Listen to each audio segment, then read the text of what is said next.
Yeah, what is up, everybody? Welcome to another episode of I'm Will Bryant. As always, I'm your host. I'm Will Bryant. Does that annoy anybody when I do that? That's my thing. Is that annoying? Should I change that? Should I work on that? Whatever. 60-something episodes in and I'm still figuring shit out. Leave me alone. It's all good. It's the way it is. I'm excited for this one.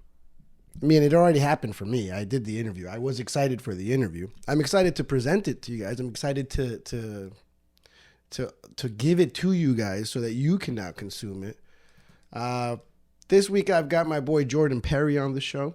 I met Jordan at work. I met him while I bartended at the Olive Tree Cafe, which if some of you may know, may not know, it's the cafe, the bar that is associated, that is connected with the Comedy Cellar. It's the same staff. It's the same, kitchen, same management, same everything, So on one night, I may work upstairs in the Olive Tree Cafe where all the comedians hang out before and after their sets. And the next night, I could be downstairs in the cellar. In fact, last night, I was slinging drinks upstairs in the cafe. Saturday night, getting my ass handed to me, and tonight, Sunday night, I'll be downstairs in the cellar. When you're downstairs in the cellar, it's almost quite literally, I'm looking at my Heineken to the left, seeing if it's about to bubble up and spill. If I seem distracted on YouTube, my bad. When you're in the cellar, the bartenders are almost quite literally in a cellar.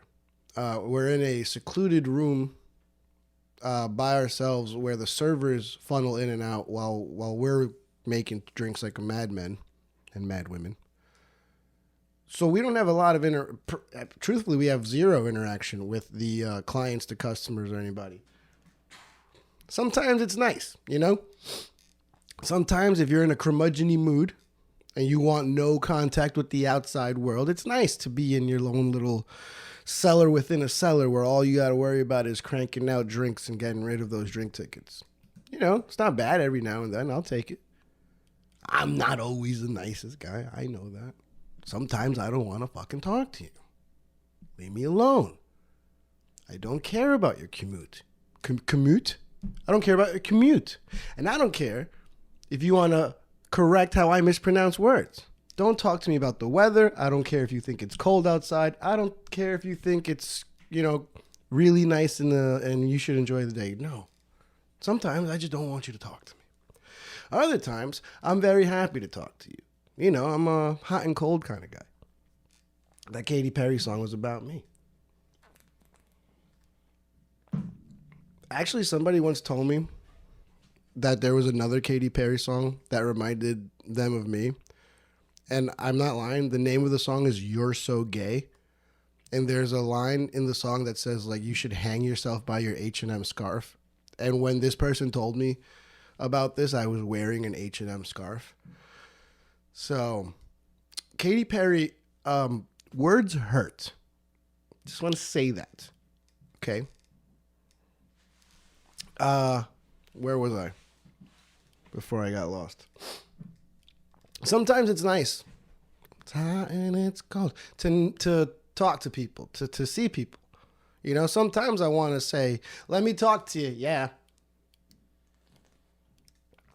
There's so many people out there that do not get that reference, and it's okay because it's not for you.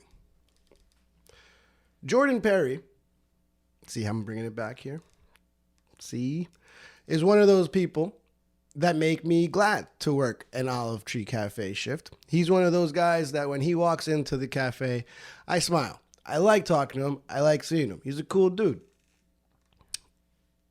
That's how I met him. He just came into the cafe because he is a comedian, a damn funny one too, if I may say so myself. And we'll discuss how he's also was once voted as Emerson's funniest comedian almost 10 years ago, because this dude's been in the game for over a decade. He's no spring chicken. He's been around the world and yeah.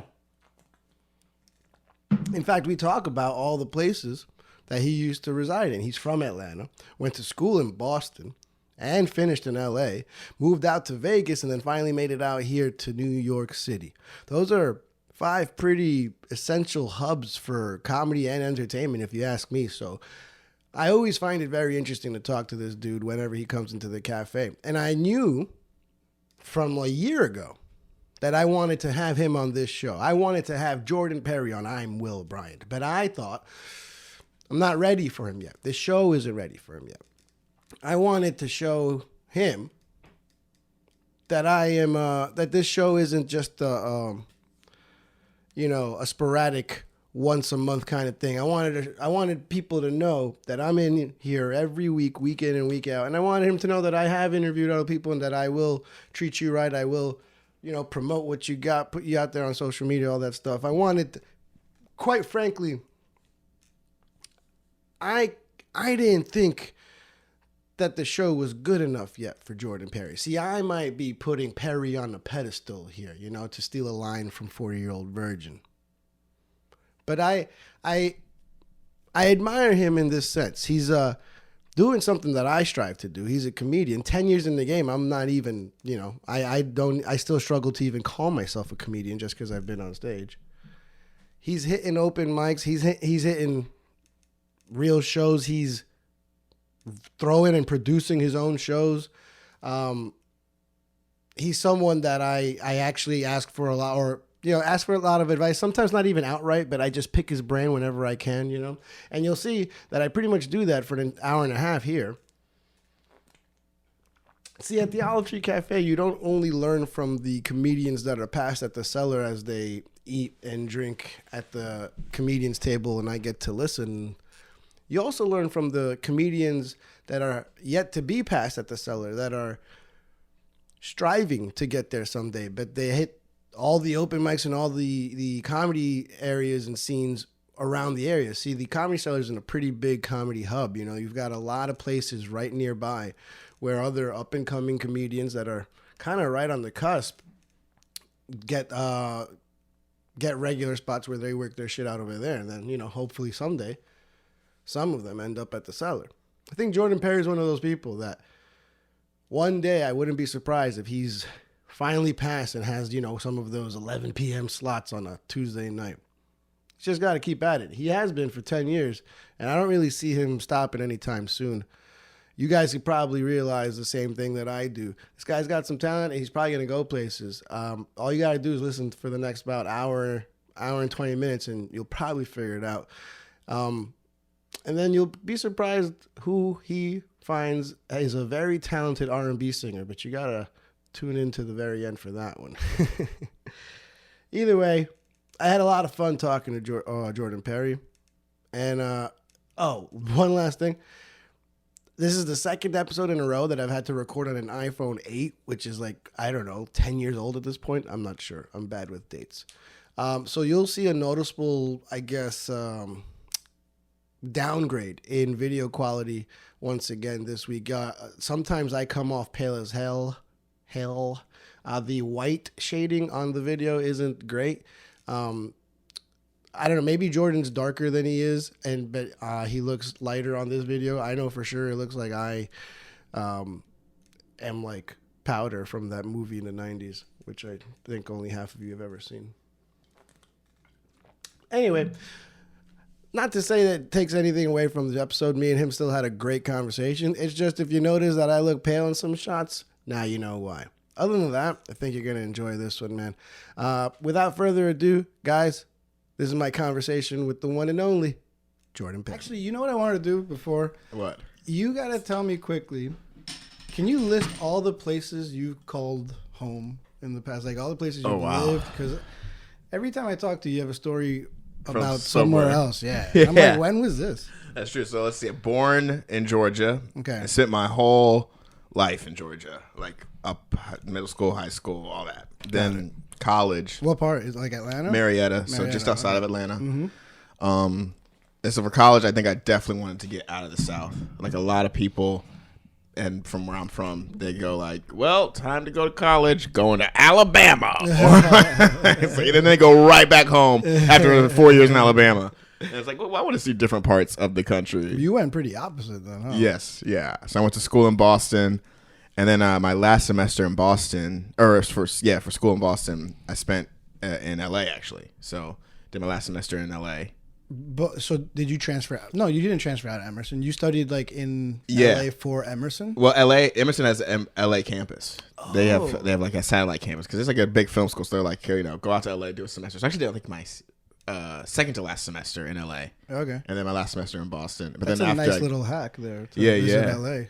It was nice. It was nice to go to LA. And like I think it definitely like I liked LA more when I first like to move there and was maybe like a young college student. And then I was actually trying to like work in entertainment. It actually was like I get less and less in love with LA. Well, before you got to LA, then you spent your first 3 years of Emerson in Boston. In Boston, yes. What's the Marietta boy? Mm-hmm.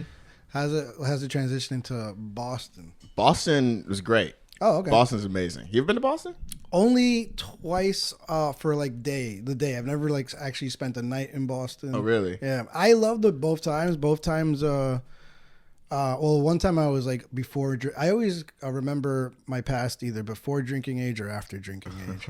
So I went once before drinking age and once after drinking age. And the second one was a lot more fun. Right. It usually is that way. It's usually the drinking age trips that are more fun. Yeah. But yeah, I did Boston, the old Fenway. I did Fenway Park. I saw the Mets play there once. That's where I did my first open mic. Was right by Fenway Park. There was a Marriott Grandma's hotel. basement. Grandma's basement. Yeah, did I tell you this? No. That's crazy. Have I talked about this on the podcast? I don't remember. Apparently, this is an open mic in the bottom of a Howard Johnson hotel inside a Chinese restaurant. Did you just look this up? No. These are my notes on you, bro. That's so funny. This is the first time I've done a podcast and have someone do like an actual deep dive where it's like, how the fuck do you know that? Yeah, that's true. So an article came up from, it's called the Beacon, I think the Beacon Bell or something like that, the Boston Beacon, and it's Emerson's own newspaper. Yes. They did an article on you and your roommate, Charlie Fay. They did an article on us, and they talked about us doing stand-up. They talked about you guys doing stand-up at Grandma's basement. Really? They talked about how you were the president of Jimmy's Traveling All-Stars. I was in a sketch group in college, and I was the president. He was the VP. Yes, he was. Yeah, that led me down a little fun hole of just researching you. Do you remember? Well, actually, let's stick with this. Grandma's basement. Yeah, that's your first open mic.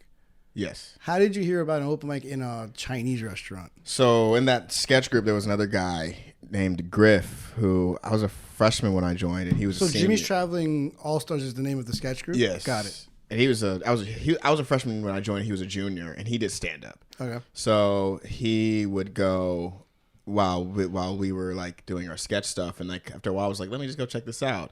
And I loved it. What made you join the sketch group if you never even done comedy up until that point, right? So what made you want to join the sketch group? I did plays in high school, and I was always kind of cast as like a funny character. Oh, like in a handful of plays I had done. Mm-hmm. So I was like, I'll try this. And I always liked, I think like Whose Line Is It Anyway? Yeah. Like improv games and stuff like that. And I always like that was like a fun thing to do. So I was like, let me try this out. And is that like the plays? Is that like when you started realizing, oh, I'm funny? Like I know I can. I don't think, because that's always so funny. Like when I first started out, there is like that like doubt of like even not wanting to say you're a comedian, because then it's that pressure, of people looking at you like, oh, so you're funny, right? So tell me a joke. Yeah, I don't even think I would have described it like that. I would have just been like, this is what I get put in. Like I'm not the lead. I'm not the I'm the funny side character. So this is the role I play. So a sketch group was like perfect for me because that's that's all that is, just funny side characters doing. Did you always want to do something like on stage or something, performance wise? I don't know. It's kind of crazy. It's kind of always just jumped, and like the opportunities have always presented themselves to me, and there have been ways where I was like, I made money pretty early in Boston doing improv. Oh, that's nice. Yeah, we would do. It's got to be a nice confidence boost for. It was. Yeah. And it was just a nice, like, oh, so you can get paid to do this. Like, this is a real thing, know? And so like I was in the touring company, and what we would do is we would go around the country, honestly. I think we went to, like, Pennsylvania one time from Boston, which is like pretty big deal. Yeah. Yeah, and where would you guys perform? Just wherever.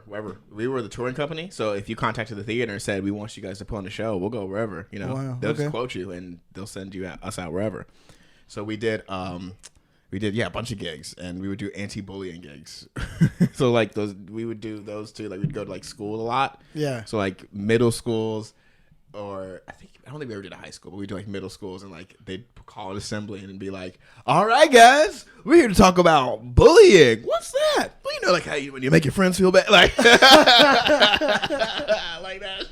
Oh shit! Yeah, You were one of those. one of those guys. Yeah, but it was fun, and it was actually because it was like you show up, you would do a show for an hour, you'd walk away with some money, and then it was kind of fun because that was like. You want to talk about a tough room? Try like a room full of middle schoolers, like that, you know. Was this the same? It was Jimmy's Traveling All Stars that would be traveling, or you got a different that one? was college. That was like my sketch group in Oh, college. so in high school you were getting paid for improv? No, this was in college as well, but like this was like the improv theater in Boston, like one of them. Oh. So you know, I auditioned for that theater. I took some classes there. And you know, I was kind of in their theater, and then they just cast me in their touring company. Yeah, the theater actually I think closed down. Actually, recently, I think they the pandemic wiped them out. They didn't survive the pandemic. Yeah, Damn.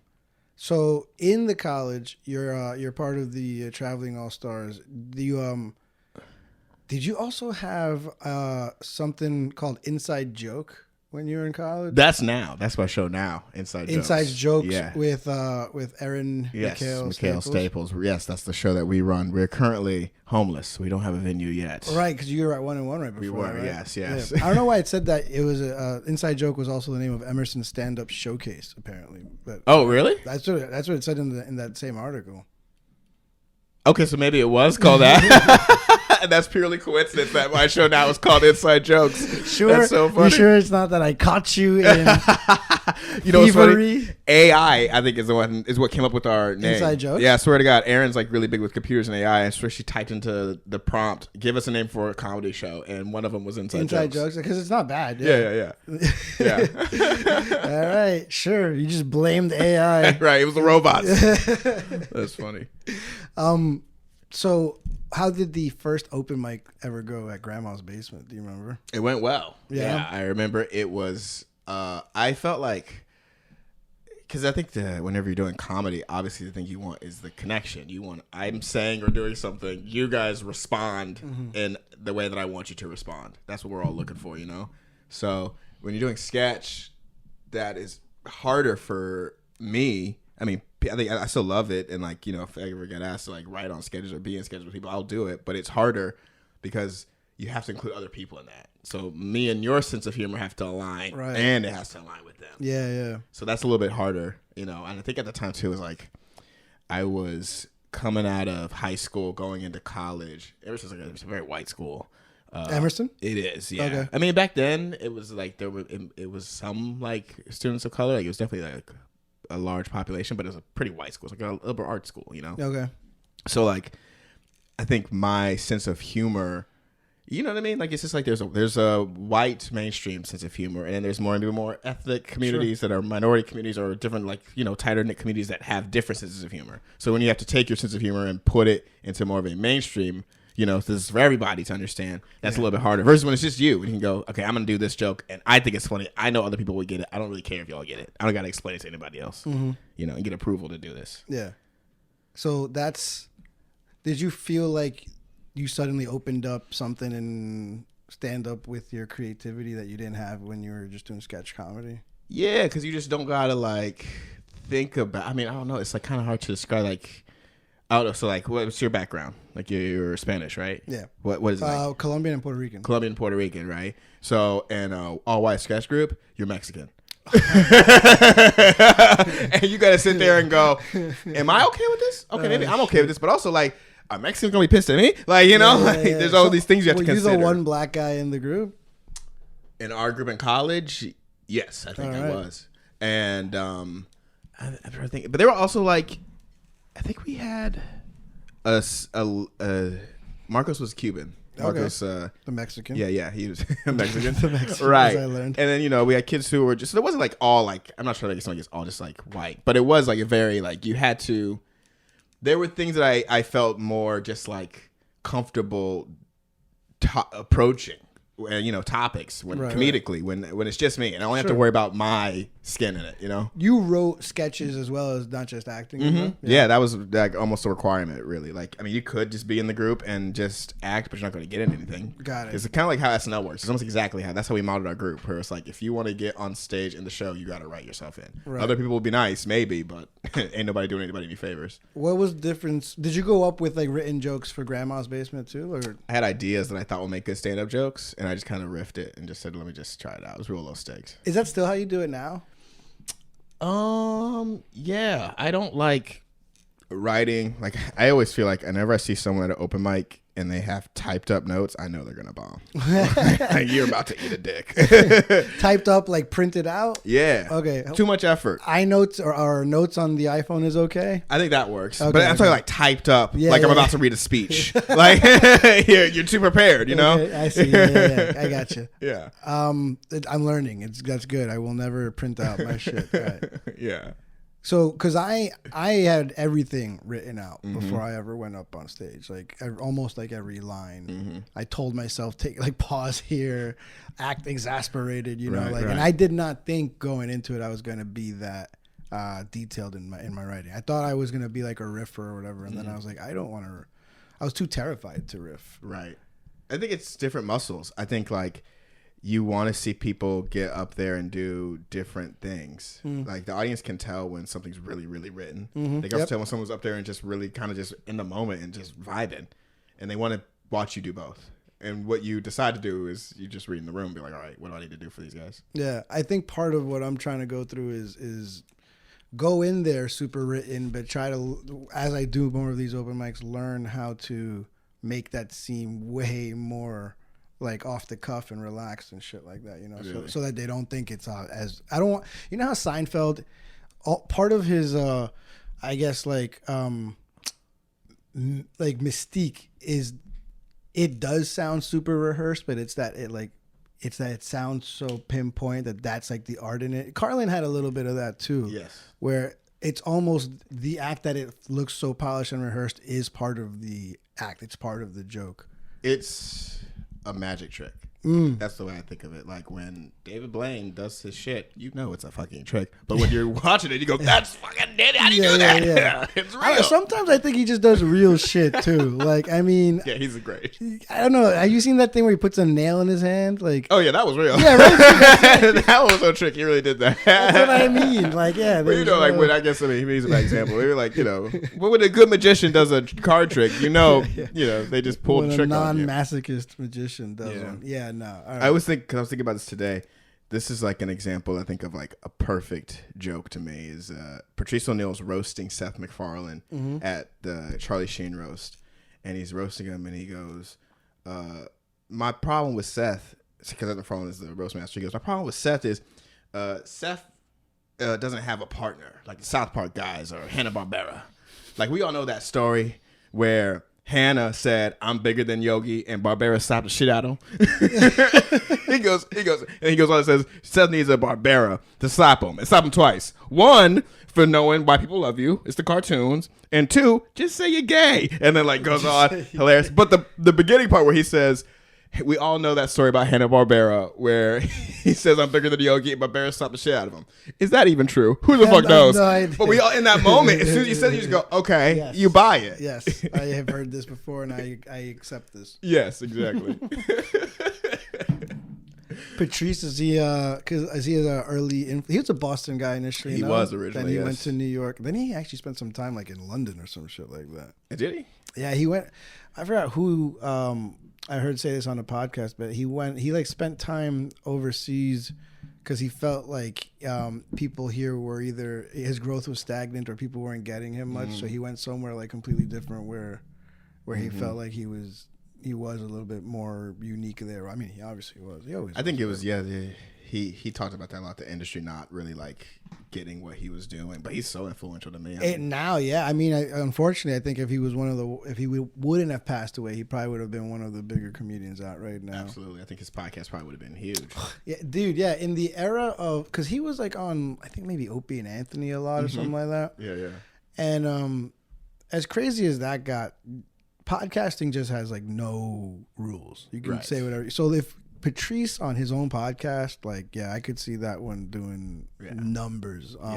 He would have really, in the era of comedy today, I think, even though he would have been annoyed with a lot of it, right, he would have found his niche and done really well. I mean, I think he's the only comedian I know who's dead who has a subreddit. Like, people still comment on that. Yeah, people post his shit and talk about him and his comedy, and he's dead. Like Carlin doesn't have one or something. Does Carlin have one? I don't know. I'm not gonna lie. I'm not a Reddit guy at all. I don't. Carlin might have a subreddit, but Carlin's an icon. Yeah, of course. Yeah. Pryor, maybe he doesn't have one. Yeah, I don't know. Pryor, I don't know if Pryor has a subreddit. Do you Reddit a lot? Are you on there? I'm on there sometimes. It's fun to like, just like a good place to pick up news, you know. Yeah. And to like, but I'm not like a big.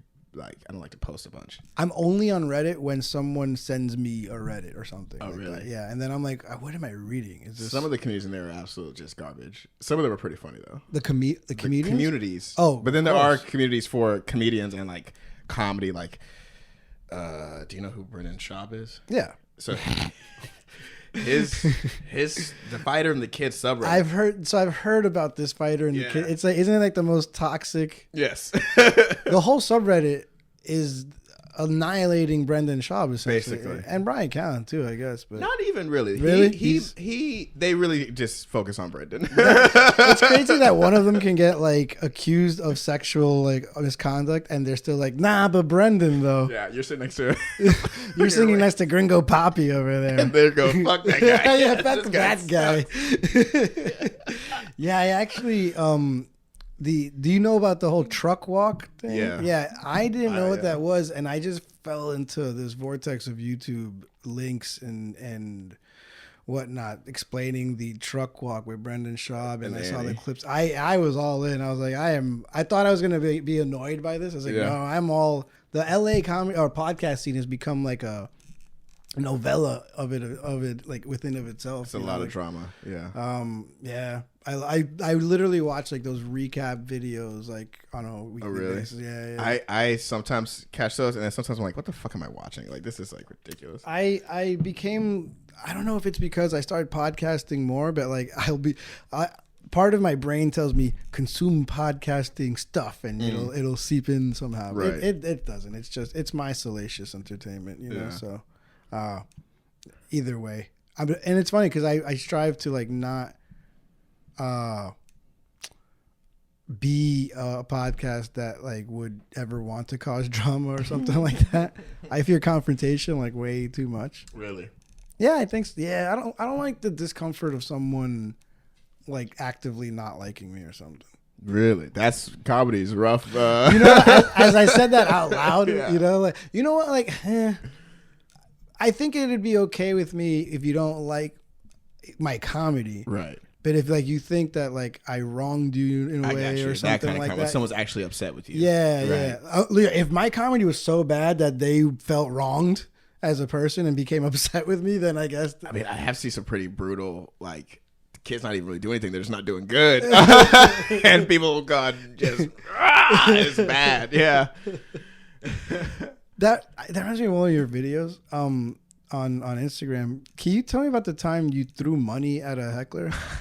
This is Vegas, I think. Literally threw $1 in a heckler's face, essentially. Yeah. Vegas, first of all, I'll say this about Vegas. You're talking about like how you don't want confrontation or whatever. Yeah. Fuck Vegas. Oh my God. I'm saying this in this microphone.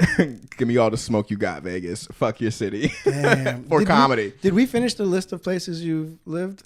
Right, well, we went Georgia, Boston, Los Angeles, Las Vegas, New York. Okay. Yeah. All right. So that's it. 5. Yeah. All right. But Las Vegas was by far the worst. Jeez, why? Because they're well, Las Vegas as a city is just a strange place. It's like built by criminals, foundationally founded by criminals. And the whole idea of it was like, we're out in the middle of nowhere. So if me and you get into an argument, I can just shoot you, throw you in the desert, buzzers will pick your bones clean. No one's gonna say shit. That's like the crux of the city. Yeah. So everybody kind of has that criminal mentality, and everybody has a casino mentality. So like, we're both trying to do things like everybody in this city, right? But if I see you get something, I might go. If I'm a good person, I go, cool. Will's doing something. All right, man. Yeah. And Vegas, no, because you don't watch someone win a jackpot at the casino and go, yay for him. I didn't win. Okay. Right. So that's everyone's mentality, is just no one can get ahead because then I'm not ahead. So the comedy scene and comedians, there's more rivalry, more not even less rivalry. camaraderie. It's not even like because I guess I can also take like a competitive nature. Like that's fine with me, but it's like it's like seedy. It's like, it's a bunch of criminals. Everyone has that mentality. You mean more about like people that are running places, or not necessarily people running places. I would say just a lot of the people in the scene would. I'll put it this way: the mantra I came up with when I lived out there, and a big part of why I left, was nothing grows in the desert. Okay. So if you're trying to start this podcast in Vegas, good luck. It's gonna stay small, dog. Like, it's funny because at some point every bartender and everyone that DJs as well probably thinks about living in Vegas for a while. So it's funny that, and again, I visited Vegas a couple of times, once pre-21, multiple times post-21, had a great time. But I never had to live there, Right. Living there's different. I mean, even like the people you're talking about, like people like entertainers and shit like that, I think they do it for the money. Oh yeah. But like, I don't know if they love it. Like, and when I think about ever living in Vegas, it would be, my mindset is very temporarily, right, and bank as much money as I can there, and then get the fuck out. Right. Essentially. Yeah. What were you doing when you were in Vegas? Besides, I mean, like for money, like you were going to all these open mics in Vegas too. I was open micing, and I ran a show. I headlined Wise Guys out there, and oh, nice. Yeah. So like I was doing comedy and stuff out there, but it was just I don't know. It's just, but did you have a job? Yeah. What was that? I mean, I did everything. Because I only ask you that because since I've known you. Yeah, you've already had like 3 different jobs, and I've known you. That's true. I met you yesterday, and no, I've known, I guess, a little bit under a year, and like every time it's like I just started this. I think this last job was the longest. Right. Well, this is like the first like good job I have. That's why I love this job. I don't want to Here say where or I work. Ever. Yeah, ever. Oh, okay. Every other good, job nice. has been just like a gig to like get me money. So what was the Vegas gig? I was a dishwasher in a restaurant. On the Strip? No, we were near Fremont, like the Arts District. So I actually liked that job. I liked working in a restaurant. That's probably like maybe my second or third favorite job, just because I liked the restaurant business. But still, I mean, I'm a dishwasher, and I don't have like the technical skills to even really like be like, because it was like a really nice restaurant. So like I didn't have the technical skills to like be on the line. But eventually, like the chef liked me, so he would like teach me things. So that was cool. I was also a tour guide. So I was just doing all kinds of things to try and make ends meet. You got to do what you got to do, Tour guide, like a walking one, or were you on a bus? Walking. Okay. Walking. Did you have a little like portable speaker to? No, I had to just project. But I did have my little backpack ready to with like little candies, because it was a haunted ghost tour. So I had little thank you notes. Ghost tour. Yeah. Nice. And I'd give them like ghostly like candy. Did you work for like a company, or did you? It was a company, yeah. Okay, because I heard here in New York, like you can just be like a freelance tour guide. Oh, really? But you have to like take like a class for it, or you have to like get certified for it. Oh, that makes sense. And if not, like technically it's illegal. But I don't know if cops are walking around being like, show me your tour license or whatever. Before we move on, well, because we haven't. I guess we kind of moved on for Emerson, but there was one thing. Specifically about your time in Emerson that really caught my eye. Mm-hmm. Do you remember something called the Evie Awards? Yes, I do. There was a year that you were voted funniest comic in Emerson College. I think I was, yes. Dang, look at you, humble man. Well, here's the thing. So I was voted funniest comic in Emerson College. Mm-hmm. It was a college vote. It wasn't national, like, so it was just the college voting. Right. This is within Emerson College. I probably counted for maybe 90% of those votes. Me, myself, because they never said you couldn't vote for yourself, and you can vote as many times as you want.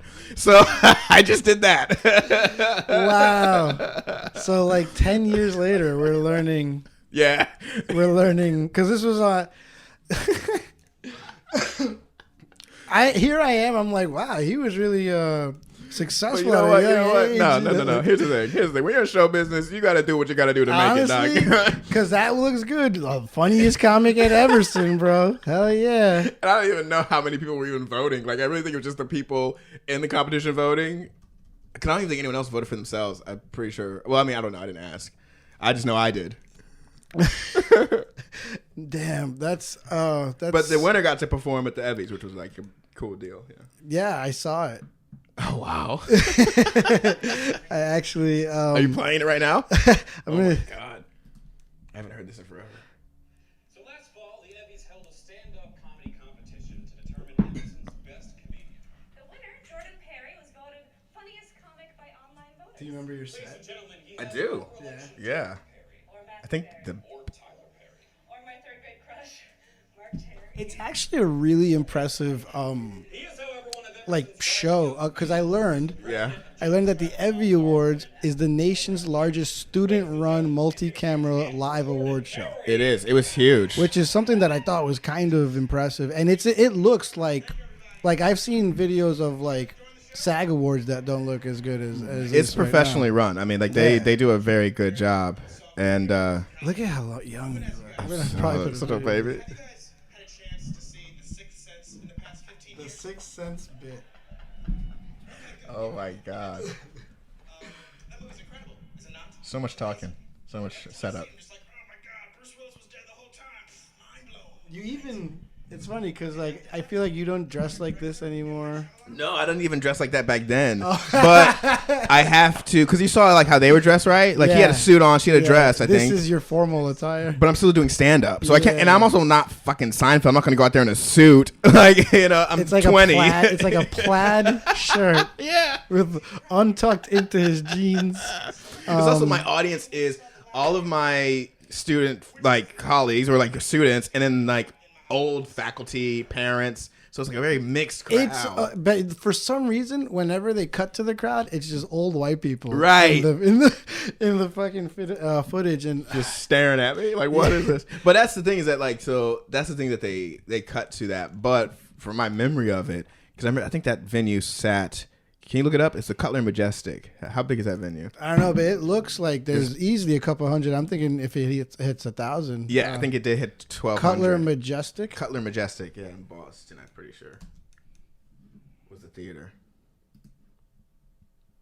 You're exactly right. 1,200. Right. Yeah. So and it's actually now that I'm seeing pictures of it, it's a gorgeous theater. Holy huge crap. theater. Yeah. So That's it really it, nice it was like the feeling of just 1,000-ish people responding. At that point, that's easily your largest crowd. Absolutely, right? still Yeah. my largest crowd. Okay. Well, yeah, no, I think it is the largest crowd. Yeah. And at such a young age, with the masses of votes that you got in. Right. The people's champ. Yeah. I hope that they don't like Reggie Bush you and They can take it away. They'd be like, I would yeah. love if they took that down. They can take it down all they want to.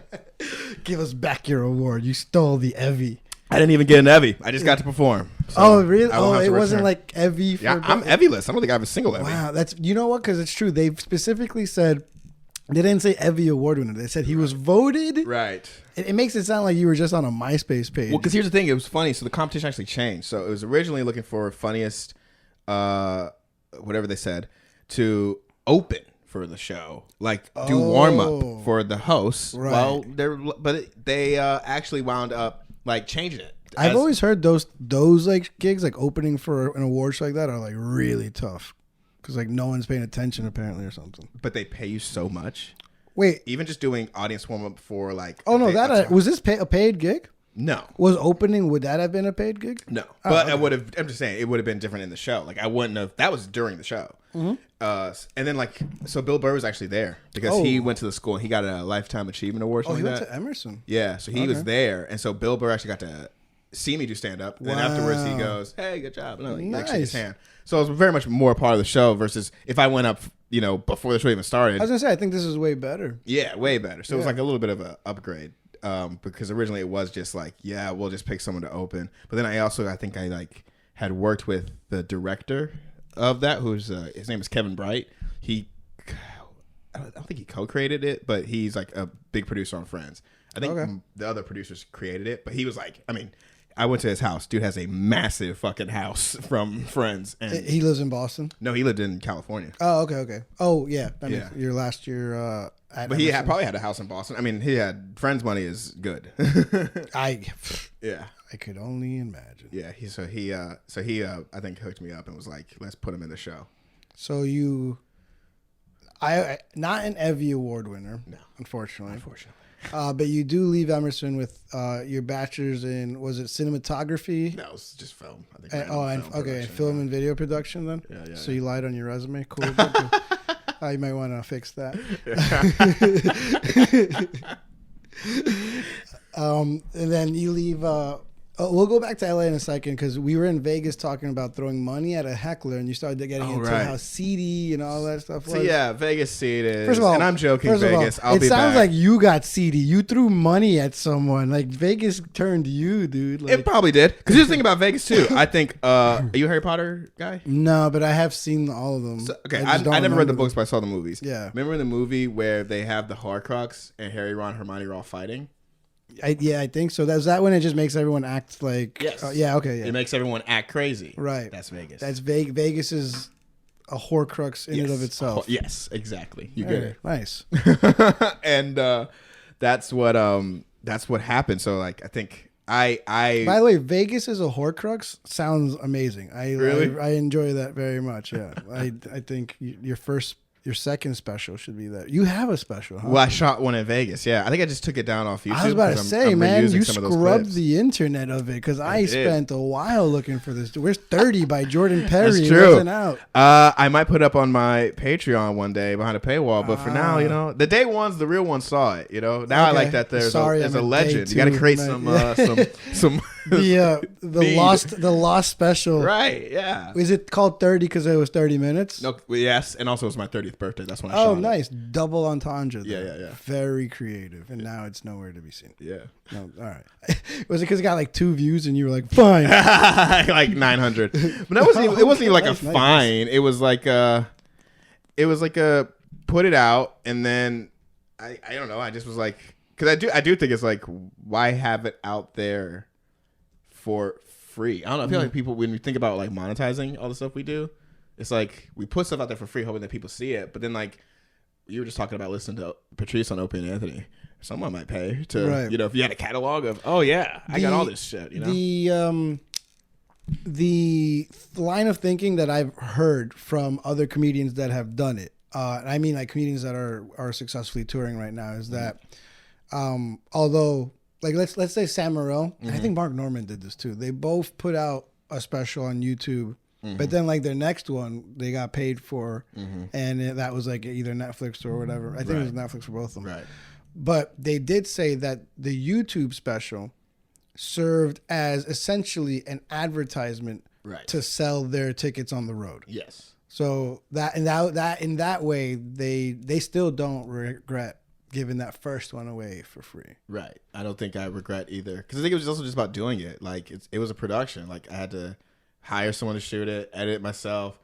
And, like, I mean, I wasn't even, like, running the material in. Because, like, normally Sam Morril, Mark Norman, those guys are going on the road doing an hour multiple times a weekend. I was barely doing 10-minute spots, 15-minute spots. So I just had to, like, piece it together. And all those spots, so it was like a tough project, but that's why I did it. I think those tough projects that you learn each time, like this process, I'm sure every episode you go, okay, I know a little bit more about this now. Yeah. At that point, you had been doing stand up for over a decade, right? Yeah, long time. The jokes that you had in there, how let me ask it this way: how long have you been working on? All those jokes. The longest one, like I'm trying to think if anything was in there that was. I don't think any of it was from the first 5 years. Okay. None of it was from the first 5 years. It was a lot of it was recent because I think, especially when you're doing stand up, like that was a big thing I noticed out there too, was I would go and I would watch comics go up, and I could tell, like, you haven't written a new joke in like 10 years. Yeah. Dog. Like, you know. I've heard Vegas is a town where you can do that. You can get away with that. Yeah. Because a lot of the people coming in to see you, it's just like a rotating. Yes. So every comedy club, except for Wise Guys, they have 2 locations in Vegas, is in a casino. And nothing in a casino is real. Like, Right. These people aren't even there by choice. They're there because it's the thing to do in the casino. And have you Exactly. tried leaving the casino? It takes forever. It takes 45 minutes. And somebody once said another thing about casinos that are terrible is like if you're, casino comedy clubs that are terrible. It's like if you're in a casino and you relegate yourself to the comedy club, it might mean you just lost a bunch of money and can't stay in the casino anymore. Right. So like you're not even happy to be at the comedy club. Who, the people or the comic? The people. Oh, no. Yeah, they're not happy most of the time. They're dumb, too. Like, people who go to casinos usually are dumb. And it's also like, I went and saw, I think, like a Cirque du Soleil show when I was there at one of the casinos, and that was fun. Do you know which one? Oh, the one with the water. I thought you were taking a pause. Like, No, yeah. Oh, it was brutal. It was beautiful. But it was like, that was like good casino entertainment. I don't want to go see a stand-up comedian at a casino. I kind of feel that. Yeah, I feel that. I actually saw a Cirque du Soleil show when I was there too. One of the times I was there. But yeah, I have. Even though I now work at a comedy club, I would have like. To me, Vegas, I feel like I want more than a comedy show. Like I want like, give me. I'm in Vegas. Not very often. Give me something more like more grand, you know? Like because you can really every town has a comedy club. Like you're gonna walk past all those lights to go into a CD club and a stage and have somebody be like, "So it's hot outside, huh?" You know, like, and you know what? I'm gonna get fired because Comedy Cellar has a stage at the Rio. Great club. They're great all club. terrible except that one. That one's really good. I've never been there actually, so I could honestly say that. I have no beef with the Comedy Cellar at Rio. I actually never even went there. Watch, next time you come visit me, I'm gonna be like, you're in 86, bro. Yeah, red flagged. Right. But even I've heard Cellar comics talk about going to that one and how different it is because it's not the Cellar on McDougal. These are people who were trapped in the Rio and they went, what? I guess. Yep. Maybe it was free tickets even. You don't even know. The casino could have comped them. Sure, so they're not making the choice to go see you. It's different. You were not the first option. Yes. McDougal Street, people book those like 6 weeks in advance. Right. Like they are making plans for this. Yeah. Right. To Vegas, man. So before you moved to Vegas and deemed it the living Horcrux. How was your time in LA? Because I liked LA. You did. I felt like you told me like you weren't big on LA, but maybe I'm remembering. I like LA. I think Hollywood is a weird industry. That's probably the way I remember it. Yeah. LA though is a great. Anybody I know who's from LA is like chill and like super nice, very cool. It's like a lot of the Hollywood, I think, stuff that wasn't working for me, and maybe it was also just maybe where I was in my life in my 20s, where I wasn't. I mean, I didn't go to Hollywood and have a bunch of industry success. I think people knew who I was and people liked me and maybe people thought I was funny, but the industry wasn't like saying, let's get them a deal, let's sign them, let's do this. Yeah. That just didn't happen for me. So I think when I left, I also really, I think I also left too because during the pandemic, right before the pandemic, I had this new roommate move in who was like, she was just so crazy. Yeah. I lived in a house, 4 people, right? So this chick, Olivia, who I like, still friends with her today. My other friend, Will, who we were friends, we were friends. And then this chick, I'm trying to debate if I should even say her name. I was about to say, when you started off with Olivia, I was like, you're dropping names. But those 2 people are great. Got it. And this other chick, we'll say her name. I might say her name later. But you complete let's leave it out for now. Yeah, leave it out for now. But she was like from Sweden. And I can only say like, I'm not joking, the most anti-Semitic person I've ever met in my entire life. She would say things. And this is also like, she moves in, pandemic. So we're in lockdown. Oh, okay. And you're finding out this stuff about this person. How long were you in LA at this point? I had been in LA probably close to 6 years. 7 years. So you spent a long time. Yeah, I was there for a minute. And then she moved in, and I think one of the things she said to me, because we're talking about comedy, she knows I'm a comedian, and so she goes, I don't think Jews are funny. I'm like, what? I can name 5 Jewish icons of comedy off the top of my head. Like, what are you talking about? But I'm like trying to be nice. I'm like, okay, maybe it's just like an opinion that you have. Like, what? I go, why don't you think they're funny? She goes, they just think they're so funny. No, not the right answer. Oh man, Like, did you ever ask her who she was a fan of? that's the funny part. Oh, great. Because again, it gets. I said the most anti-Semitic person I've met in my entire life. Because she knows like that's a weird thing to say. So she's like watching. We have HBO Max and the whatever, and they got the nanny on there, the Fran Drescher show. Yeah, she loves it. Okay. I don't know if she watched it in Sweden, but she loved it when she was in LA. She watched all the time. She goes, I love this show, except for her. Fran Drescher, the Jewish character and the star of the show. I'm not joking. I love the nanny, but I hate the nanny character. Yeah. Also, here's the thing. I'm so not anti-Semitic. I didn't even know Fran Drescher was Jewish until I Googled it after she said that. I'm like, oh, of course, yes. I used to actually watch reruns of The Nanny when I was a kid, and it's a very big part of the show that she and her whole family are Jewish. Really? So I knew growing up, but so that's funny that she loves the show so much. Where one of the main points of the main character is that she's this Jewish girl from Flushing, Queens, New York, and she's like, I love this, but not the Jewish part. Right, right. She liked the family, not Fran Drescher. I was like, okay. I like her outfit. Yeah, but so she was. She got to the point where she was so. Because I think I realized living with her, who, and if you're listening to this, you think I hate you, I don't, I tease. But I just realized Sweden they have a really good social safety net. So at least from my perspective from her, she had almost no empathy, like none. It was like dark.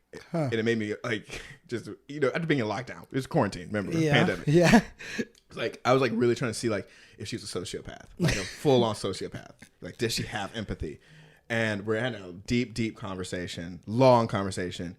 And she knows I'm a comedian, but I'm not joking. I'm being dead ass serious right now. And I look her in the eye and I go, her name, you see a woman being raped. Do you do anything to stop it? She goes, well, do I know this woman? I go, wow. Like, Jesus. Like what? Follow-up question. Is she Jewish? Yeah, right. Because that's an easy answer. Yeah, then I know what my next step is. I know whose side I'm on then. I will help. She was, rapist. She literally, she just, I think I tried to sit her down one day. Because again, I was like really convinced in the pandemic, maybe I'm a little cuckoo too because we're locked together. But I sat her down and I made her watch The Sixth Sense. Call back to the joke. I know, dude. I made her watch it because my theory was... You are obsessed with this movie. No, my theory was a true sociopath will know that Haley Joel Osment is dead. Or that Bruce Willis is dead the whole time. Because they won't watch Haley Joel Osment and feel anything. They're just going to be like, wait a minute. Hold on. They didn't talk. You know what I mean? Because that movie, it works because you're watching Haley Joel Osment go, pay attention, hold on, something terrible happened. Yeah. And then you, as a human being, empathize with a child. Okay. But I was so convinced that she didn't have empathy, I made her watch the movie because she hadn't seen it. Okay. I go, do you know The Sixth Sense? She goes, no. And she's like a film student. She liked film. She went to LA to make movies. And she hadn't seen The Sixth Sense, so I made her watch it. She wants to work in film and has a hatred for the Jewish people. She does. Huh? Right. She called it her secret that Just she a wanted random to keep. observation on my part. Go on, though. Yeah.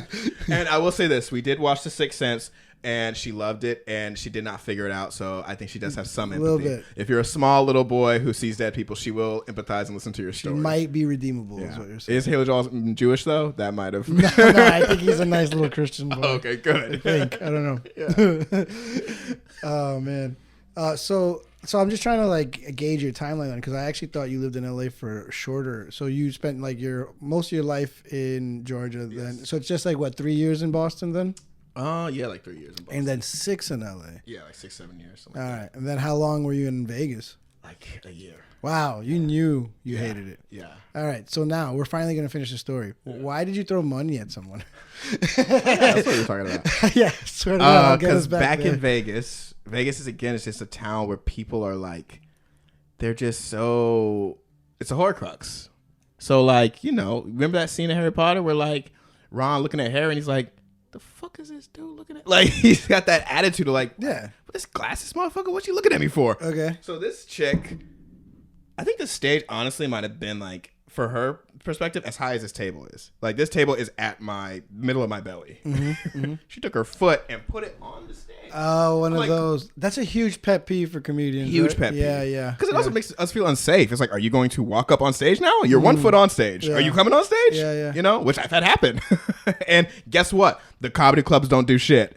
Like, there's some with security who will step in, and if they have time to get to you before that person does, good. But otherwise, you're on your own. What happened there?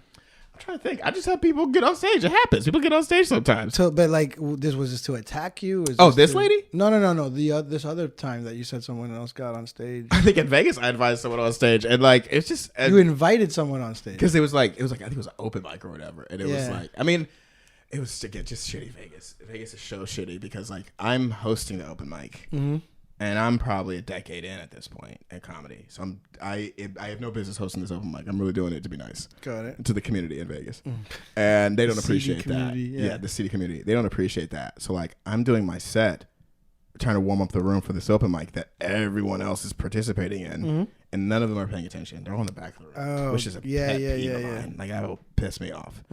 I said something to this guy where I go, he was in the back, big black dude. He had books, and he was like reading something, I think. And I go, look at this nigga in the back studying. Just a joke to like, hey guys, we're doing a show up here. You know what I mean? Hey, have fun. And I said he was studying. He took offense to that. The idea that he was studying, I guess, or reading. Okay. And he got really upset at me, and he started trying to roast me, like really fucking like get me. It was one thing entertaining. I was like, fuck it. And so he started trying to roast me, but he went immediately like calling me a monkey. Whoa. Too black. He's black. Yeah, I was about to say. But again, and I'm in my head, I'm like, so where does this roast go from here? Like, you want me to call you a monkey back in front of all these white people? But that's Las Vegas. You know what I'm saying? They'll pull you down to like, you know, your most debased and like, you know, type. That's just the type of shows they like. Damn, it's crazy that it was one of your own comedians. He wasn't. He was just some dude in the bar. Oh, I thought he was an open micer. No, too. he was just some dude in the bar. But none of the open mics. That's also bothered me. Is that when this interaction between me and him started, they all suddenly are interested in the show. But it's like, you know, you're interested in the show when it could have been me bringing you guys up. Right. Like, I mean, I don't know. I don't think you've ever seen me like perform, but like when I perform, I'm not a slouch. Like, I'm gonna try and help you guys have a good time at this open mic. Yeah. So, you know, I don't know. So you threw money at someone else. I did. I threw money at that lady. I think At a lady? I thought it was a guy at least. I think it might have been in the clip, right? Because it's. I go. Here's a buck. Shut the fuck up, or something like that. Yeah, something like that. Yeah, I think someone at one point threw money on stage. You found $3 on stage. Yeah, I think which, by the way, makes it a little bit less terrible that you then threw that money. Yeah, because it felt like a little bit of a callback. Really, I think it was. But it's not like you just randomly took your wallet out and for no reason threw $1 at That's the clickbait title that you're trying to create on this podcast. No, I'm not wise to what you're doing. So tell us about the time you threw money at a woman.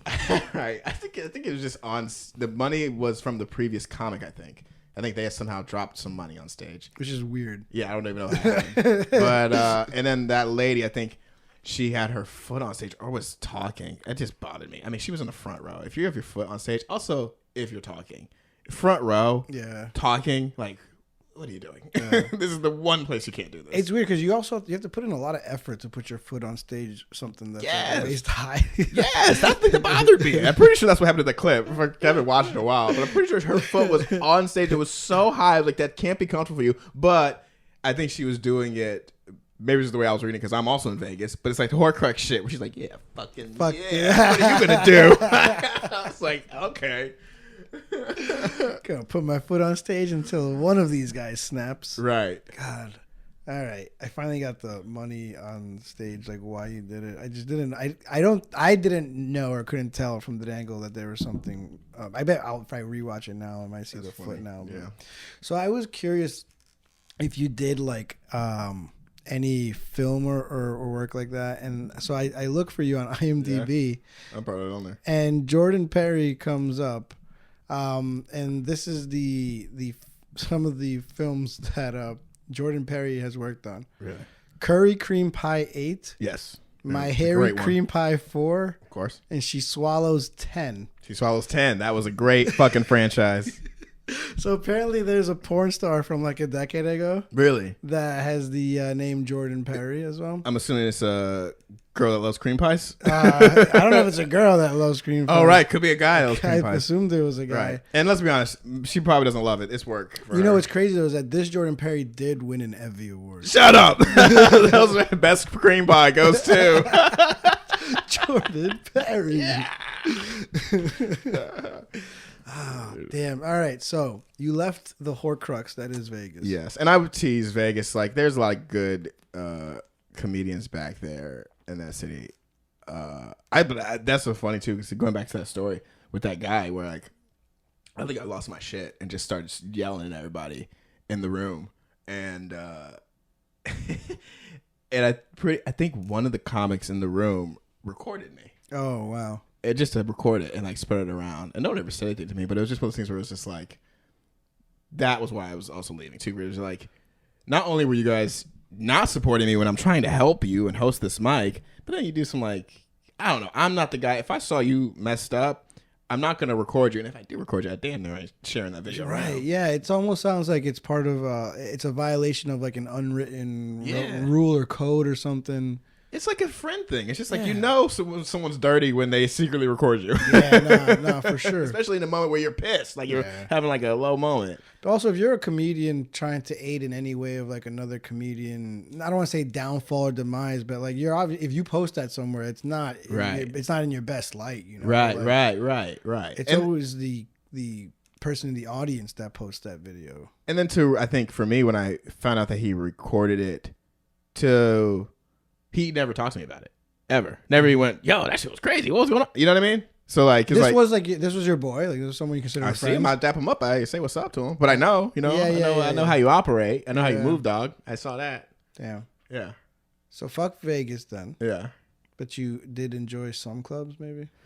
Out there, the comedy Yeah, clubs, yeah, yeah. there were not that many. It was really just Wise Guys. And when Wise Guys came to town, I think I did like them. They're a legit club, and they have great people that go through there. But Wise Guys is like one of the only ones I've heard get constant love from really. people like at the cellar, like when they go out there. Because it's a very much a culture that people have to build to have a good comedy club. It's a club. It literally is a club. So I think Wise Guys in Vegas took the time to create a community where Vegas comedians could come together, and they did like roast battle stuff that builds a community. You know what I mean? Like, So you've got like a veteran like you that has been to so many of these clubs. What do you think what cultivates a good community? What makes a good club good? Like, why is it a place you'd want to go back to? I think there's a joke for like amongst comics. I think it's like they say, I always say the best clubs are the ones that book me. Like, if your club books me, great club. That club is booking me, trash. Fucking garbage.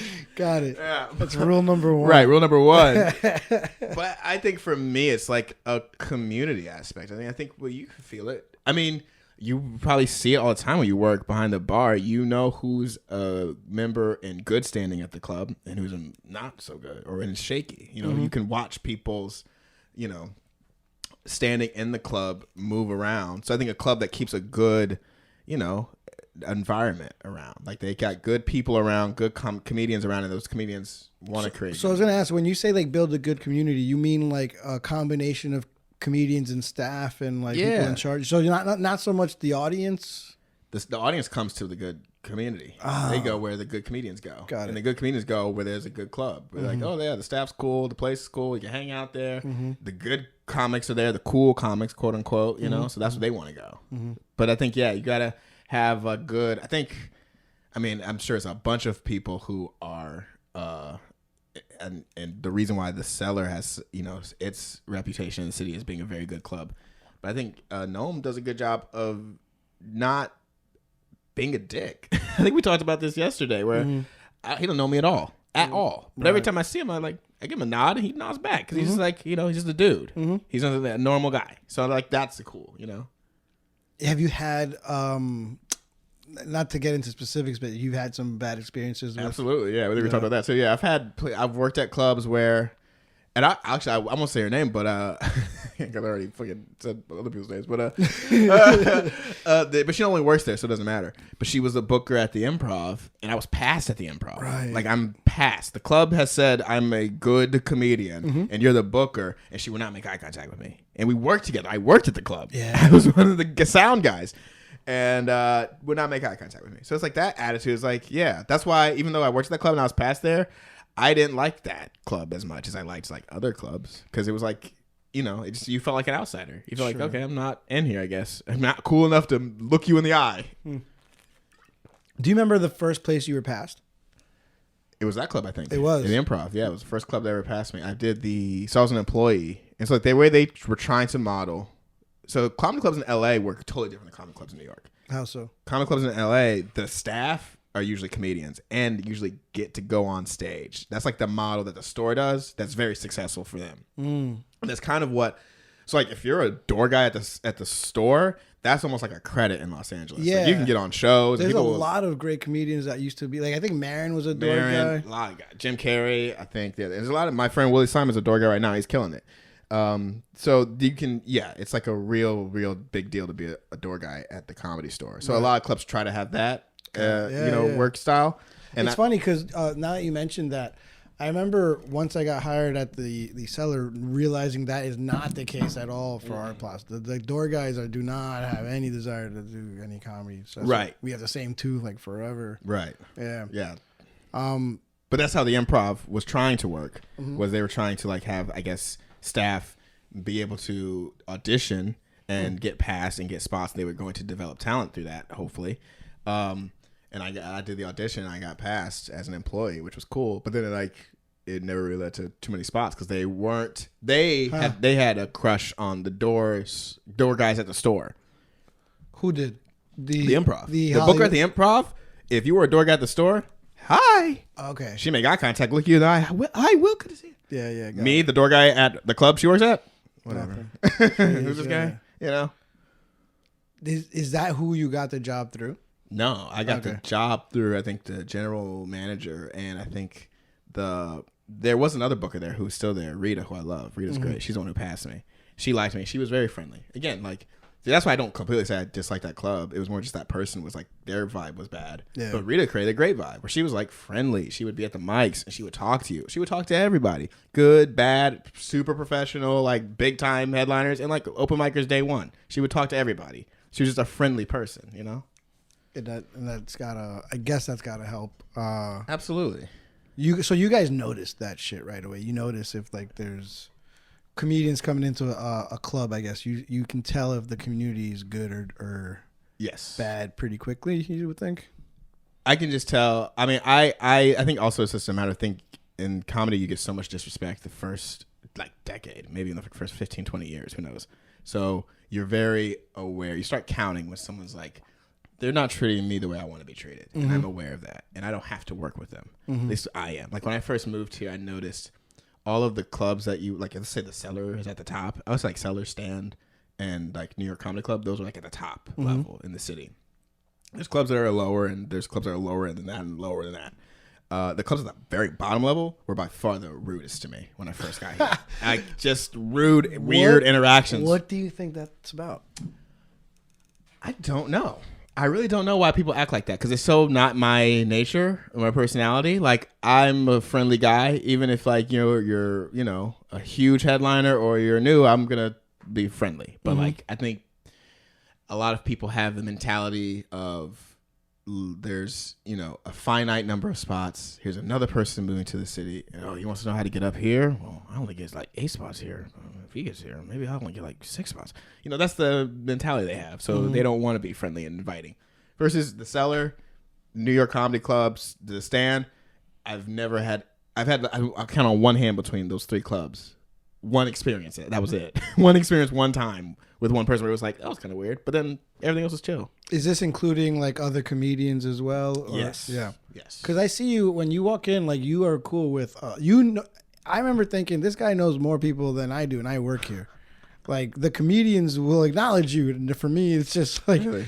Well, I mean, there's a lot of nice comedians, but when I see you walking, I'm like, oh, this motherfucker knows mad comedians, right? And like not just like other like open micers that you know from like down the block. Like Right. no, like past cellar comedians. Right, Like yeah. like we'll you know. That's the thing. I mean, there's people like it's not that big a community. Like you between LA and New York, I know people. We've seen each other do open mics and shows, or like you've been on lineups or seen them go on lineups. So there's like a you just kind of know people. I've noticed too, and I think And also, sorry to interrupt. There's a thing that happens too where I could have never met you before in my life, right? Mm-hmm. And I go, yo, I know Bobby. You go, Bobby? Yeah. Oh, fuck yeah. Come on, you can stay at my place. Like, so just knowing someone cool, will ingratiate you very quickly. you alluded to it, like how there's this community within comedians where the difference between one that hits like a certain level of success and another one that's maybe on the brink, it's not much, I feel. And I it's something about that I've noticed working at the Cellar. It makes comedians, I think, much more approachable in a way by other people, especially if you are in the profession. Yeah. And like there are comedians that are like killing it on tour that are just 2 years removed from doing a shitty like showcase with you at some place that was like barely sold 12 tickets. Absolutely. And like y'all are cool since back then. So the fact that guy might be selling out, a theater now doesn't mean that if you see him at a bar, you're not gonna like act like you guys are just mad cool or whatever. And everyone gets humbled, bro. Like I remember I think it was some point after the pandemic, I think. Chris Rock went up at the Cellar and bombed. And apparently he bombed so bad it was newsworthy. Like, I remember there were articles about it in like Variety and LA Times. I don't know what he said, but so you could always get humbled. Damn. His Jada jokes weren't working then either. I don't know what he was doing that night. Yeah. I think he went up and did some jokes, and then Jeff Ross went up after him apparently and said, give it up for that kid Chris Rock. One day he'll have a crew, I guess. Something like that. Yeah. But that can always happen. He's one of the greatest ever. Yeah. Yeah. Oh God, that's fucking funny too. Chris, actually, that's the thing too. Like when these big names come in, like I remember thinking like, oh wow, he's friends with like them. Like oh yeah, they're like, and they come in like for them, they all just. It's not. No, they're definitely younger comedians that'll see someone like. Like a Ray Romano or Chappelle walk in and be like, kneeling at the altar or whatever in a way. But then there's so many more where it's just like, hey, what's up, Ray? Yeah, yeah. And I feel like Ray's just happy to like fucking see someone that isn't asking for a photograph or I think so. And I think comedy's different. Like Michael Jackson is unapproachable. Kanye West, those superstars, Beyonce, Jay-Z, they're unapproachable. Because that's how they're supposed to be. It's like musicians and superstars like that. But like Dave Chappelle, you want to go and have a beer with Dave Chappelle and be like, oh, he was a cool guy. He was chill as shit. Actually, like, I've said on this podcast before, even when I was recording this before I ever even got hired at the Cellar. Yeah. But the day that I did get hired and I recorded the episode, I said that this would never turn into like a salacious behind the scenes Cellar podcast because I'd get fucking fired right away. Right. But I will tell some nice things if about comedians. Like I'll tell good stories. And I remember one time Chappelle was there, and he was in the Olive Tree Cafe, which is essentially the green room for the Cellar. Right. And he was just chilling in the corner, being Chappelle, being cool, whatever. And I don't think he went on stage that night. He came kind of to say hi to some people, and he noticed, obviously, as he probably does in every room he's ever in, the people that were noticing him. Now, it was like a quiet, mundane little Tuesday night at the cafe. So it's not like a crazy night. So there's just like a couple of booths of people like oh shit, that's fucking Dave Chappelle in the corner. But because it's the cafe, because it's fucking New York City, and because it's a Cellar, no one's really bothering him. Right. And I think Chappelle just kind of like, he had this moment where he's like, this is why I come here at all. Like, like this is like one of the few places where I'm not going to be bombarded. Right. So he takes it upon himself to, as he leaves, to go up to every booth and say hi and introduce himself. And like almost, it felt as if he was saying, thank you for giving me my space. And then he took pictures with all of them. That's wow. And I remember just thinking like, that is just bad. That was mad dope of him. Yeah, that's just a cool guy. Yeah. Being a cool guy. Cool ass dude. And that is like, I think, because you're talking about what makes a cool comedy club, Chappelle only would do that at a cool comedy club. If it wasn't a cool place, he'd want to get the fuck out of there. Right. Yeah, but he's like No pictures. Yeah, he doesn't want to. Yeah, he doesn't want to be seen there. Doesn't want to take pictures there. Doesn't want to talk to anybody there. But like he's like, this place is mad cool. So I'll do something cool. Yeah, and it was cool to witness that. I thought. So dude, how long have you been in New York now? Since October 2022. 2022. Yeah. So you have now been in comedy scenes in 4 different cities. Yeah. Which one's your favorite? New York by far. Yeah, why? I think I have the most success here, so So the same reason you like comedy clubs, they book me. Why Absolutely. do you like New York? They like me. They like me. Yeah, you like me. You really like me. You know? I mean, I had some success in LA. Do you think if you reversed the order and you went to like Boston last, you'd be succeeding more there? Or is this I mean, who knows? I think it's both. I think it was all of my experiences in LA, me maturing as a person, as a comedian, and then, coming here at 30 was like, all right, now because there was one thing I noticed moving here. I had an advantage of already having lived in a very big comedy scene where people are working and trying to be like, there are superstars in LA, like, Chappelle's or Chris Rock. Dude, I think you've been to everywhere you've lived to do comedy is a major comedy scene. Right. Dude, Yeah. Boston, LA, Vegas, New York. Yeah. Yeah, There's going to be, but especially LA and New York, you're going to be, Those are the 2 main ones in the world. Yeah, you might get bumped and it might be a huge name, or you might have to follow a huge name. So that happens a lot. And I think navigating those scenes, or navigating the LA scene before I moved here, made me able to like navigate the scene better, because I just knew I'm not doing this shit, I'm not doing that shit. I know how to exist in a comedy club. What's the biggest name, or maybe the most daunting name you have to follow?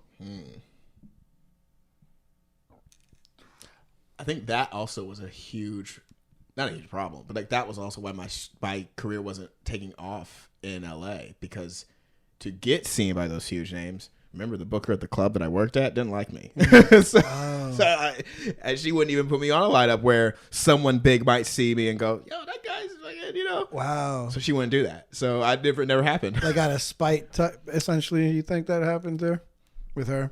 No, I think she truly was just, LA is all about like who's big in Hollywood. And previously the store door guys were big, or became big names. So that's what she was focusing on. Yeah. And she had her own taste of people who she liked.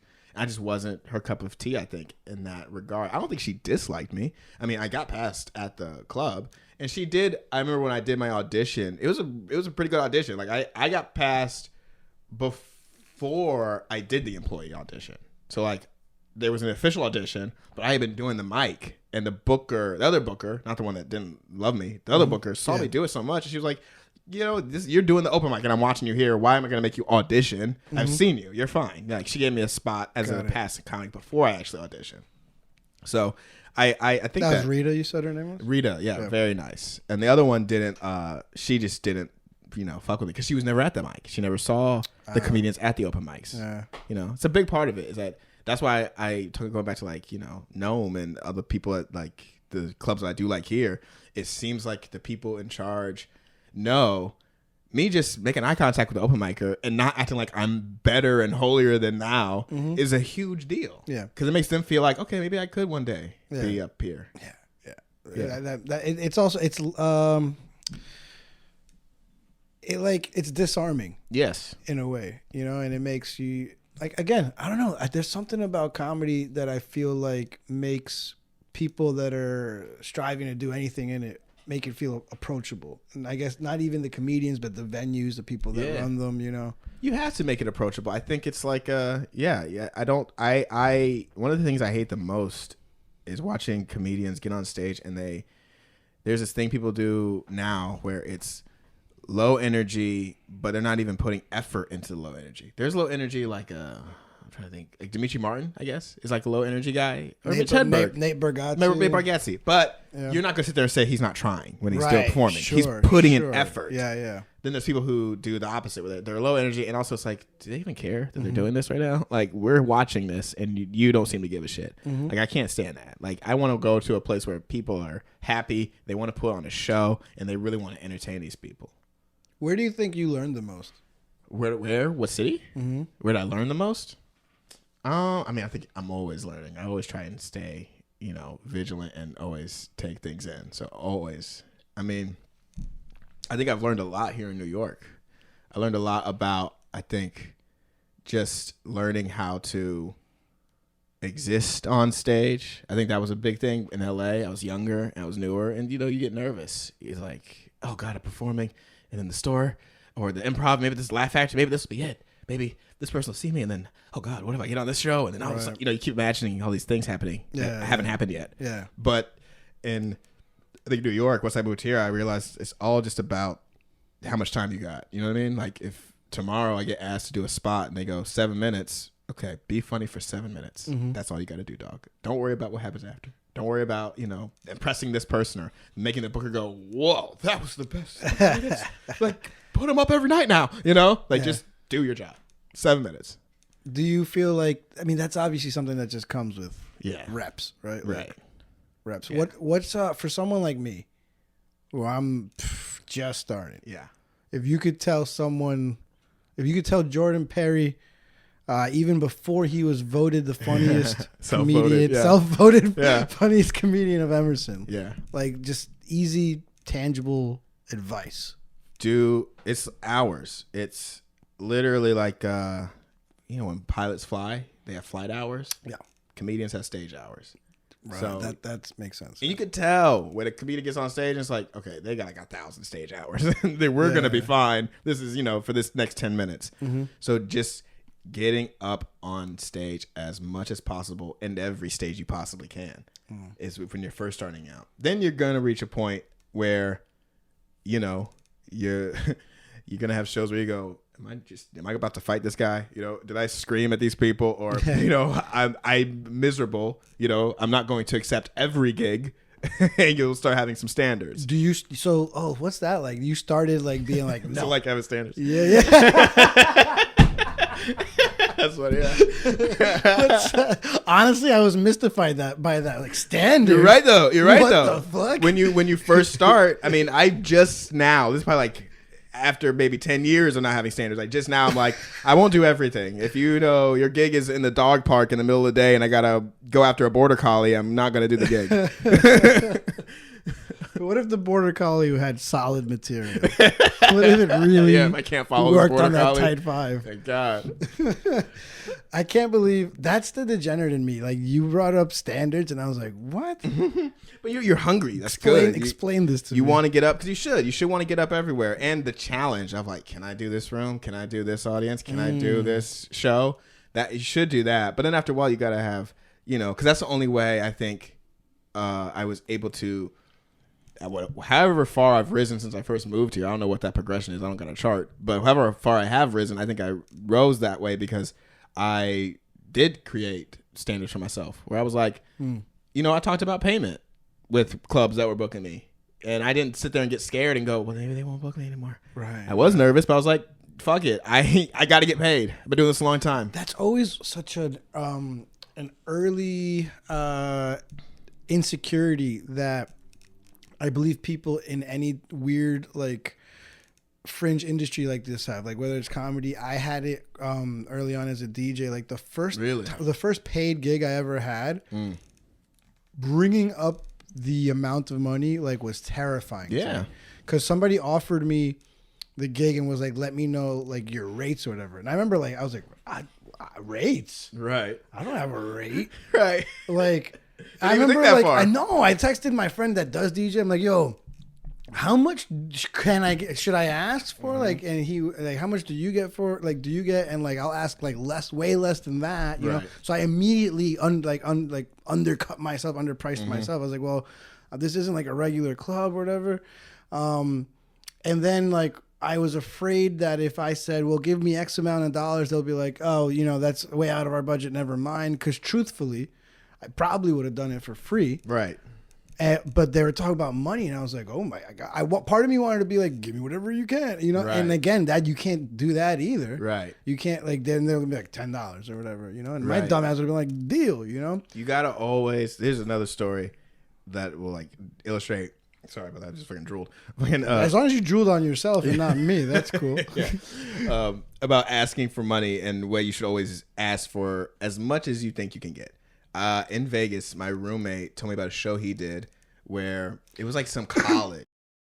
So before my iPhone was fucking with me, we were talking about payment. Yes. And how you learned a valuable lesson about. Because that is like really, I mean, you know what it is. We're making art, you want to monetize it eventually, right? Yeah. So my roommate, he's a comic, and he was talking about a gig he did in Vegas where a college. And pro tip to anyone doing comedians coming up, if you ever get offered a college gig or a corporate gig, that means money. Those institutions have money. And by the way, I keep hearing from every comic that two like hardest, maybe most annoying gigs to do. Yes. And the only reason they do it is because of exactly what you just said. Money, absolutely. They're the best paying. Look, think about it. Like, if you know this is like their entertainment budget, they just got to pay one guy. So it's a big budget, and it's all going to you. Right. So this guy, a college, had contacted like 4 comedians in Las Vegas to like come do a show for them. And then these are college kids. They don't know. They're like, so how much does that cost?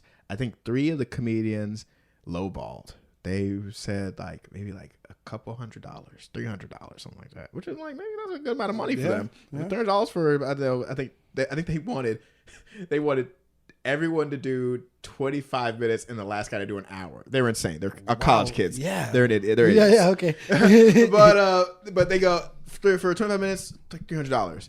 The guy who's supposed to do the hour, who again is just as credited as the rest of the comedians on the bill, he asked for like $3,000. They gave it to him. Wow. And paid everybody else $500. That's what you said. Yep, okay. Yep.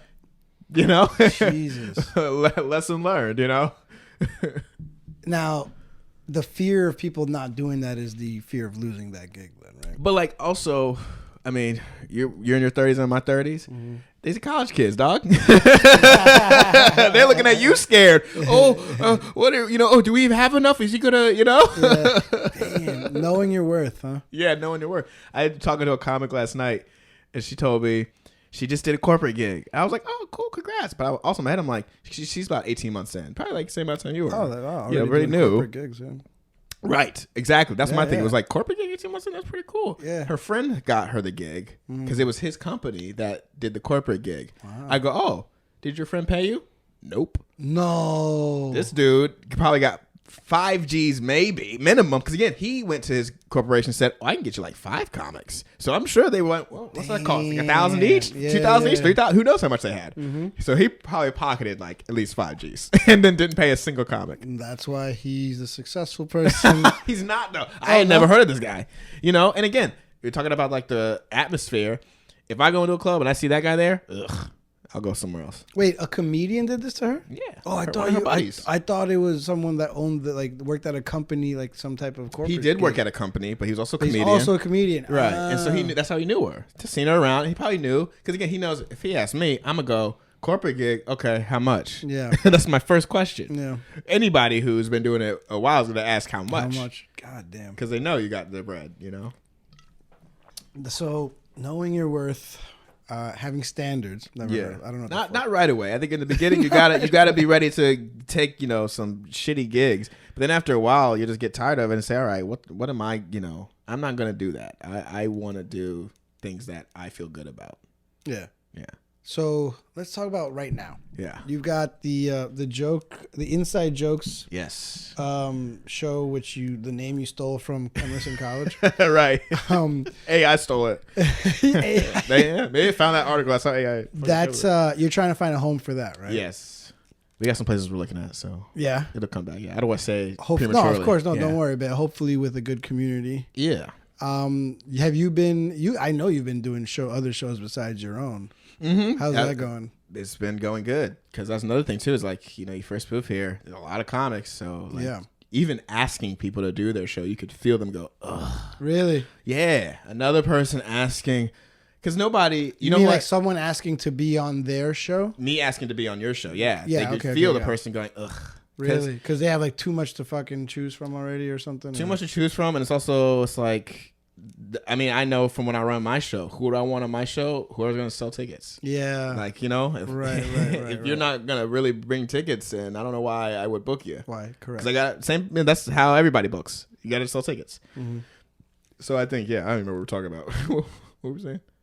How it's going for getting on shows now. So yeah, I think now people are, because I think it's like I think someone told me this when I first moved here, and I think it's right. In New York City, in the comedy scene, you got to make noise. That's the only way you can like progress. And so maybe I just started making a little noise. When people said, "Oh, he's doing that thing," and, "Oh, he did a spot there, and he was pretty good." And people start hearing your name, then they start asking you to do stuff. And I stopped going out to try and like, because I think in the beginning when I first moved here, I would go out almost every night to a comedy club or some show to try and meet people and like be a part of the community. Then I stopped doing that because if you're out every night trying to get spots, you clearly don't have any spots. Right. You know what I mean? But from what I've seen from you, like I feel like you are in shows with like, there's always like someone else that I'm like, oh, I've heard of this person. I've seen, like, you're at least within the right circles right now. And you obviously have rapport with people that like in the cellar that are doing well too. Like, I don't know. I feel like I wouldn't be surprised if like you're one of those like on the cusp people that's about to get past somewhere pretty cool, pretty nice. You know what I mean? That would be dope. You know, I mean, that would be awesome. I think that's all comes with just though. It's like I don't know. I think that girl who was telling me that story about the comedian who scammed her and didn't pay her for that corporate gig when he probably should have. Finance bro. Right. I think she was talking to me about, you know, how do you navigate this scene, because she's newer. She's really, you know, it's overwhelming. It's daunting.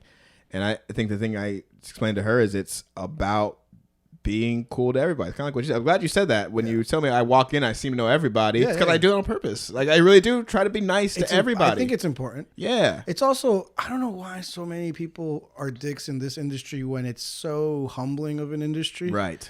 And I mean, pretty much if you're a comic on the scene, you've eaten dog shit, you know, at some point in your life, probably often. Yes. Like, why are we being dicks to each other? And with it being such a humbling scene, it's the old adage of being respectful and nice to people on the way up, because they're the same people you're going to see on the way down. Yes. And there's going to kind of come a time where the people that you were being dicks to are now suddenly people you wish would do you a favor. Yes.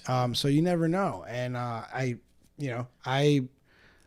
guess it's good that I don't know, view you as this well-liked person within the scene by people that, you know, not to sound like a dick, but or elitist, but by people that matter in the industry. I know what you mean, though. Yeah, but the only reason why it seems that way is because you don't see me be nice to the people that don't matter.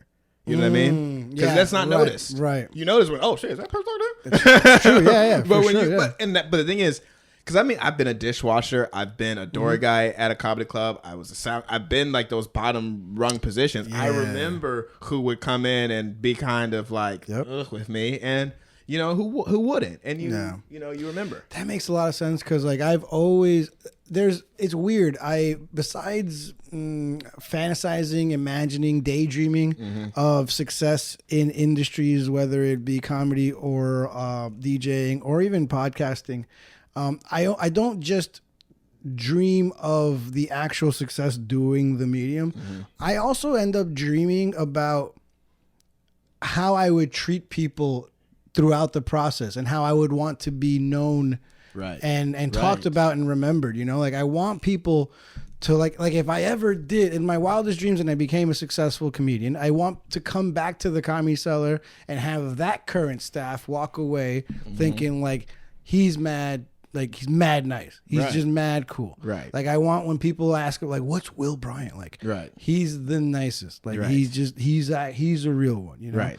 And whatever industry I'm in, I always have an aspiration for that to be part of my legacy. To not just be successful in what I do, but succeed in being a good person that people talk well about. Yes.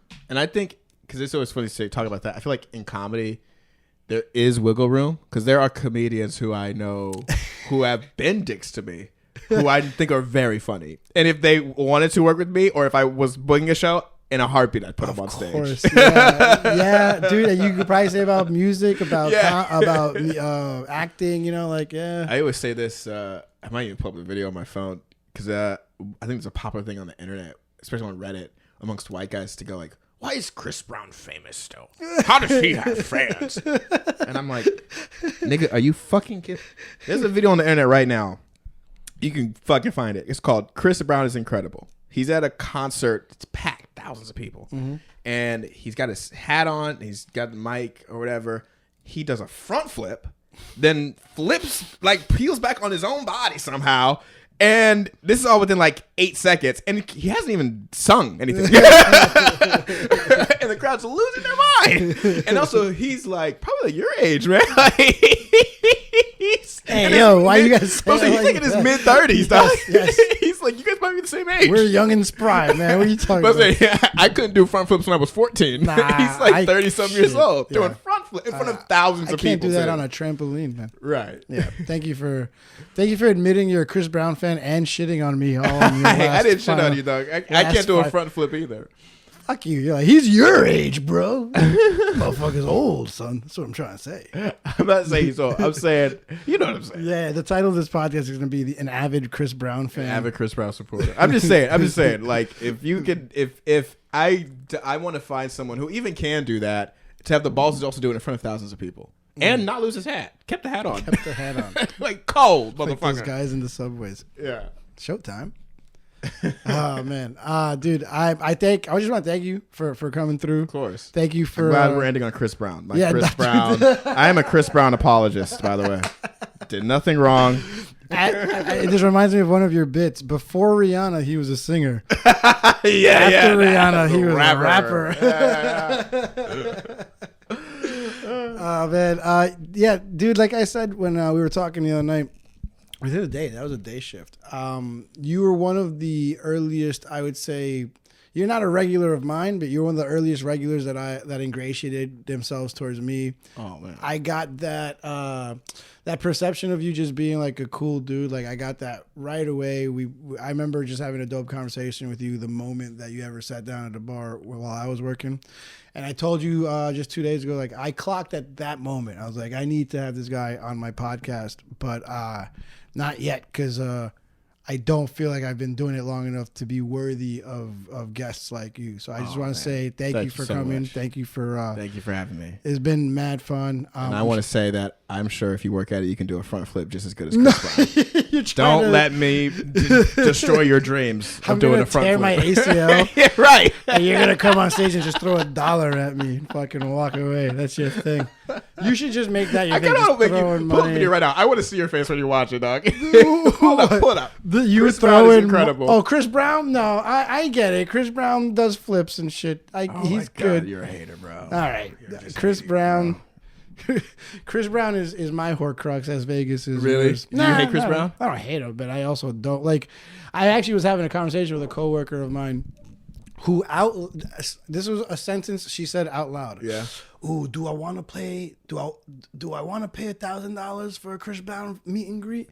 And she said it next to me, and I was like, Wow. You are even thinking about paying $1,000 to meet Chris Brown? And she's like, yeah.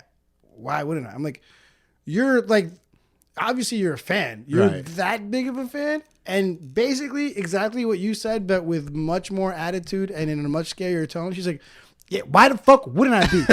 He's mad talented. What, you don't like talent? You don't think talent is dope?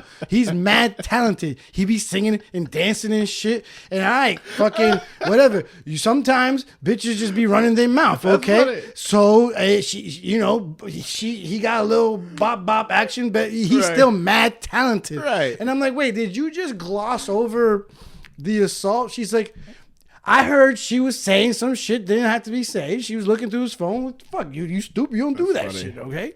He's mad. And they went back to the talent thing. It was like, okay. It's not that his talent excuses it, but it's like, I don't go, well, why is this person popular? Like, no, it's super good what he just did. That's what I'm saying. Unfortunately, I know why he's popular. Yeah. It's beside. I mean, it's a good listen. If he was an ugly fat guy that beat up a woman and could still do a front flip, I don't know if he'd be as popular. I don't know if it's his looks, because I mean, I have seen videos where girls go crazy at his concerts, but I do think, I mean, Jamie Foxx had a story where he goes, he's like a dancer. Oh yeah, And he talked about meeting him like when he just did the run it. He's a run kid. it, He's a run kid. it. Yeah, and yeah, Jamie yeah. Foxx is going up there like, oh, what's this? The kids are dancing. dancing? He said, there's this unknown kid named Chris Brown in the circle, and it's a circle of people. Chris Brown is a standing, I think it might have been a backflip. Backflip, I think Yeah, this one was. which the insanity to be having a circle of people and go, I'm a backflip. Like, what if you hit someone? Jamie Foxx is right there, you know? But he goes, fuck it, I'm a backflip. And that's, you know, I don't got that kind of balls. Yeah. All right. So Jordan Perry, Brown avid apologist. Chris Brown apologist and Thank fan. you. Don't, Shout out to Breezy. Don't at me, at him. Speaking of ats, let them know where they can find you on social I'm media. at this Jordan Perry or at your nearest Chris Brown concert. At your nearest Chris Brown, and amazed by his talent. You are there paying $1,000 for the meet and greet. No, I wouldn't do that. $1,000, I can't do that. not to see I don't a even know if front I'd go to a flip in concert, person? but if like I could get a ticket, like I mean, if the meet and greet's $1,000, how much are the tickets? Less than that. Right, yeah. You know it works the opposite way, right? True. Yes, but still, I'm like saying like if it's like $500 for the tickets or $200 for tickets, that's almost a $2,000 night. Probably. Well, yeah, I guess if you're paying $1,000 for the meet and greet, you're probably paying for those like Floor standing seats. room. Yeah. $2,000 to meet, you know, one of the greatest fighters of all time. That's Chris not Brown. Great on many levels. All right, I don't think Chris Brown's ever going to come on this podcast. So, Rihanna, if you're down though, anytime. All right. Appreciate you, bro. Appreciate you, dog. On that note.